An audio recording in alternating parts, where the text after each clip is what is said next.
Welcome to the Huron Valley Now podcast, where we highlight local stories in business, life, and giving back. Today, we're here with Olivia from Ridgemere Farms, and we're hearing their exciting story.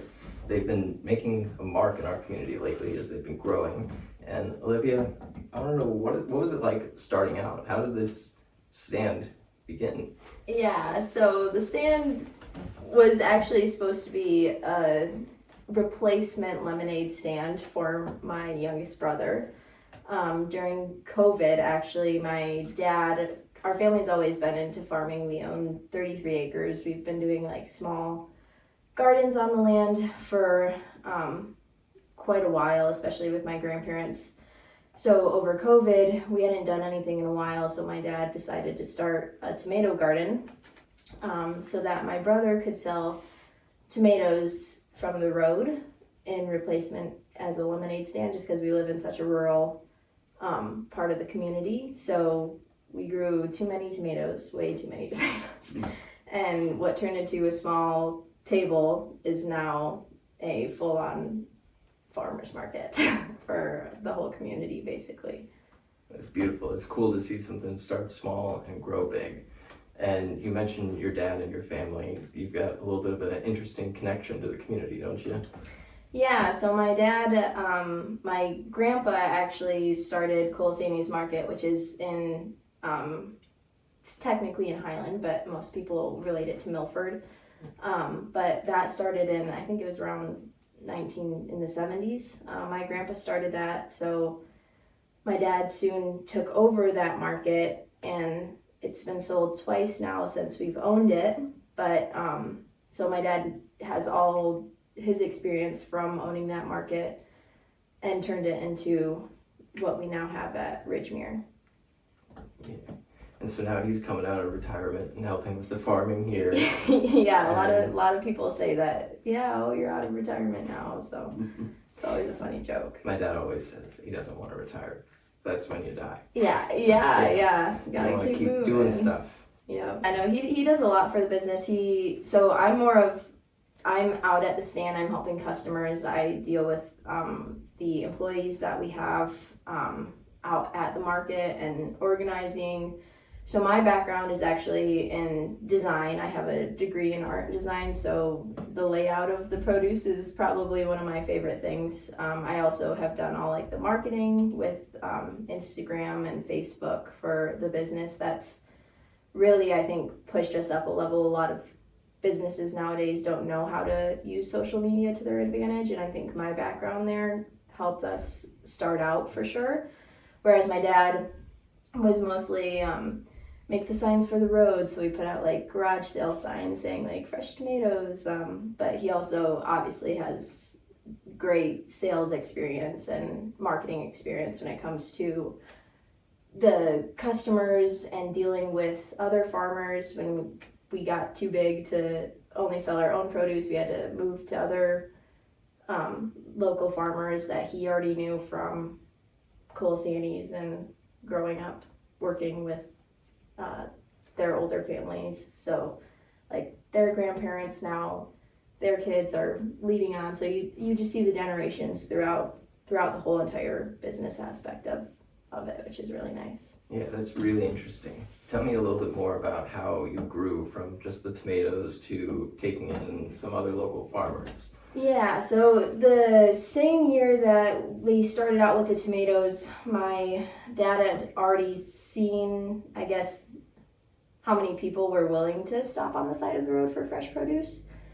So that opened up his mind to bringing in other fruits and vegetables, which we had some others. We just had a surplus of tomatoes, so we just threw out tomatoes at first, but then there was zucchini and cucumbers and onions, and then what we didn't grow ourselves, like he started to reach out to some of his old farmers that he knew for watermelon, which is a larger crop, and then cold crops like cauliflower and broccoli, which are a little bit harder to grow on a small farm. And once he started that, then he already had in his mind that we were going to start a greenhouse the next year, which would have been, I think, 2021.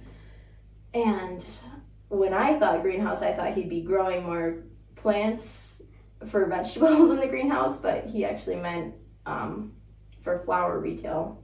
So that's what started our flower business. So now we open up in the spring with flowers and vegetables once the Michigan harvest season comes around, and ever since then it's just been another greenhouse, another stand, and more tables, and just keeps growing because people keep coming. So I'm curious how you got into the flower thing, so that was cool. And then you mentioned the layout of the stand. How much thought goes into that? Yeah, so everyone keeps saying like, oh, when are you gonna build a building? Like, when are you gonna put up this? And I think part of why everyone loves to come to us is because it's in the middle of a field. Yeah. And that's just, you have beautiful scenery to work with, so it's not very hard to work with it when it comes to that.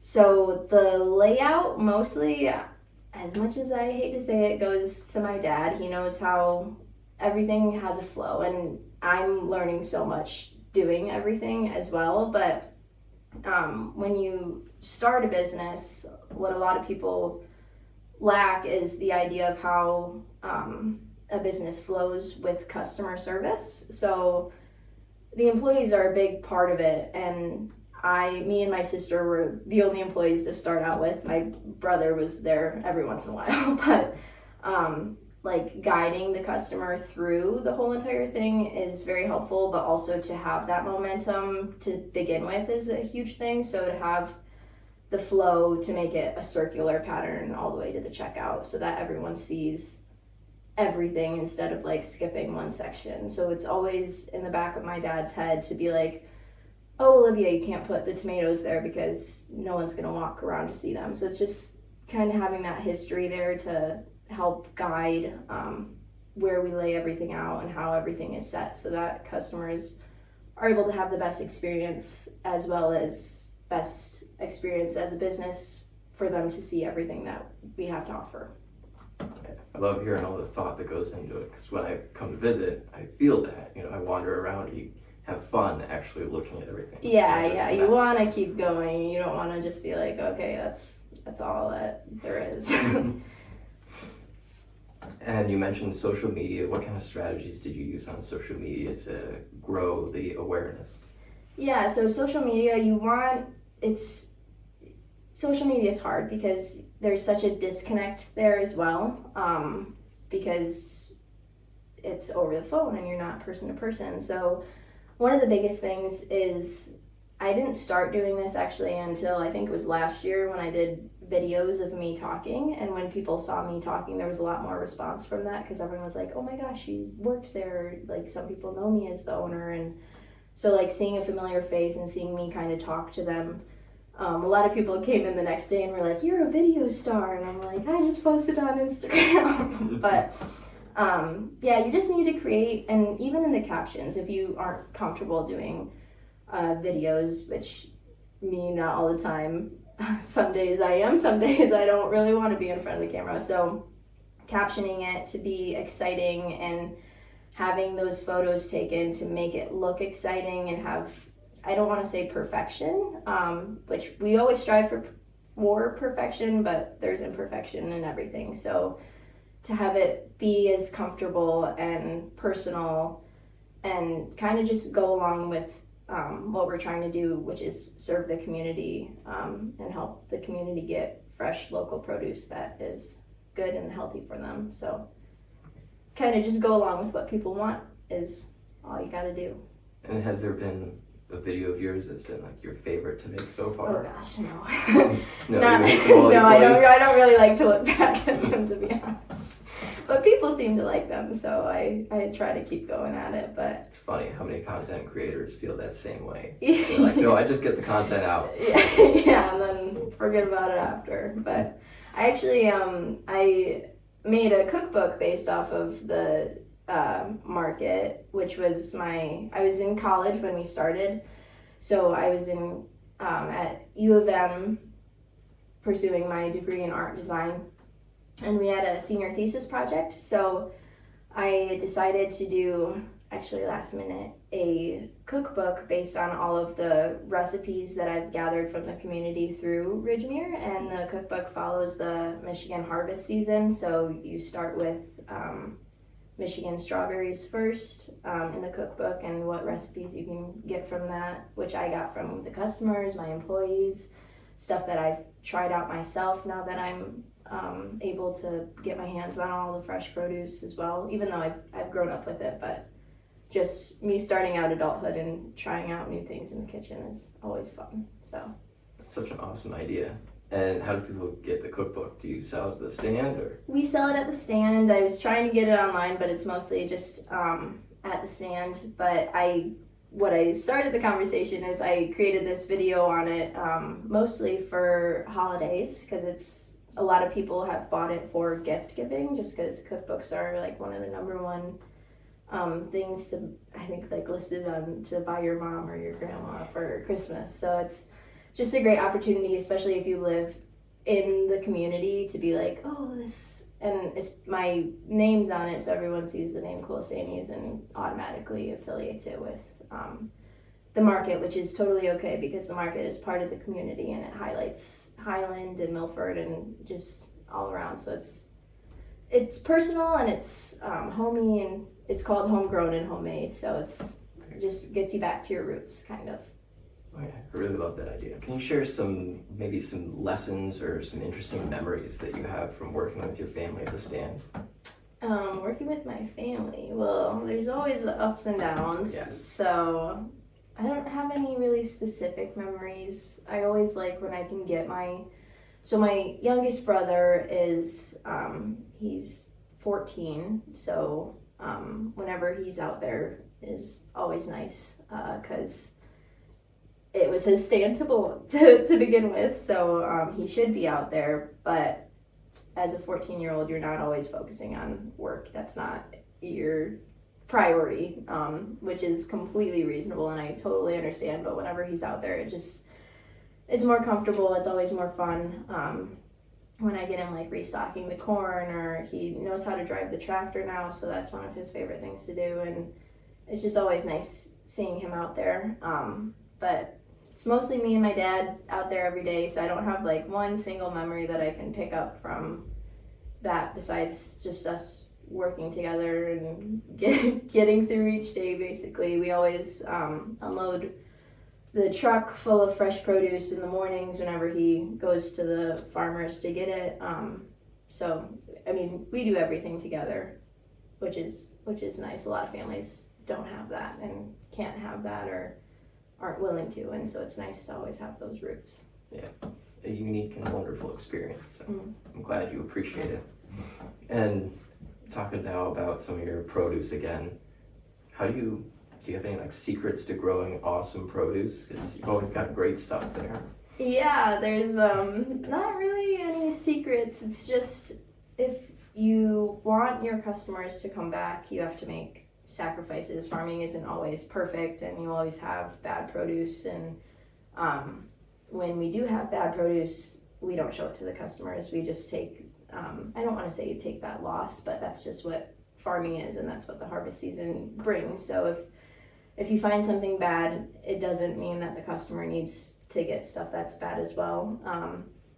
So we always try to keep quality on the shelf. We teach our employees, we teach even our customers what's good and what's bad. I'll pick out 2 tomatoes on the shelf and show them like the difference. And with our squashes, like there's certain spots, watermelon, there's like 500 different tricks that people know, but I always just do like a thumping test. But the more people know, and the more our employees know and what we know about our produce, the happier people leave. So, and the more people come back to get that quality produce. So that's one of our number one things that we follow, is quality for the customer specifically, but not necessarily from the field. The field is always kind of whatever the season brings. So there's not really any tricks there. So there's some ups and downs with farming. What are some of the ups that you've had? I don't know about a lot of ups, but we've always, our first year our tomatoes grew wonderfully, and we were able to sell heirloom tomatoes, which are always hard to find in places because number one reason we took them off our shelves is because they bruise so easily, and with so many customers it's hard to keep them around. But our pumpkins too, we had a great year for pumpkins in our early years, and when you're able to grow your own stuff, you're able to grow different stuff. So everyone loved we had these dark green pumpkins, some of our, in some of the early years that everyone fell in love with. And so it just keeps bringing people back whenever you have different stuff. Or we had mashed potato squashes, one of our also key signatures that unfortunately did not do so well this last year because of all the heavy rain we had really early on from some crazy weather that we've been having. But that squash is also something that only we grow, so it's just something that we like to highlight every now and then. It's unique that we value having local produce, but also there's a lot of ups and downs, and it's tough to produce and get it all the way to the farm stand. Yes, exactly. Yeah, all the way through the season. And you're getting late into the season now. When can people expect for things to start closing down? Yeah, so I think people are kind of shocked by how much stuff we actually still have. We'll have a decent amount for another at least 2 weeks, but apples keep good basically for at least half the winter, so we'll still have apples. We will sell out eventually of some varieties in the next 2 or 3 weeks, but we should still have those close to or even after Thanksgiving, as well as potatoes are very hardy and they'll last you all winter long, so we'll have the potatoes for Thanksgiving dinners. Sweet potatoes, we're also widely known for our dirty potatoes, which don't have any preservatives, which is what you don't want to see when you get potatoes from the store, is the preservatives to stop them from growing more potatoes, I guess. But they are just straight out of the ground covered in dirt, so you have to take them home and wash them in order to serve them. But that's just always cool to see. We also will have winter squash, and we have so many different varieties of winter squash that so many people aren't familiar with. Most people only know the top 3, which are acorn squash, butternut squash, and spaghetti squash. Well, we have probably, I want to say 10 to 15 different varieties of winter squash. So it's always fun to go into the kitchen and try different things, especially when it comes to family dinners, to be like, oh, this is my new favorite squash. You have to try it. We also will have onions for quite a while, as well as cold crops, which include cauliflower, broccoli. Brussels sprouts should last pretty long as well. Yeah. And looking forward into next year, do we have anything exciting to look forward to? Do you have any plans starting yet? Or yeah, so next year, every single year we've had a new greenhouse, or we've extended a part of the stand, or done something. I think next year we're about at our limit. So I think next year I just want to have more events to not draw more people in, but create more of a community around Ridgemere. It's starting to get kind of overcrowded with not customers that I don't know, but customers that I want to know closer. So having events like a lot of people don't know how to can produce, and that's something that a lot of people come to the market for, is to can stuff to keep over the winter, like canning salsa or canning tomato sauce, or even pears, or freeze drying and stuff like that. So having a presentation about that, or doing for kids paint a pumpkin event, or during flower season you could do paint a pot for Mother's Day. Just planning some events like that would be super fun for next year, I think. And now that we've kind of become stationary in where we are and we like how the business has grown, I think I'll finally be able to organize stuff like that, just to keep the community coming. Yeah, awesome. I'm excited to see those events grow, and I'm excited to attend some of them. It'll be fun. Yeah. Final, I leave everybody with this. Do you want to share any words of wisdom with the community? Do you have maybe a mantra or something that you always carry around with you?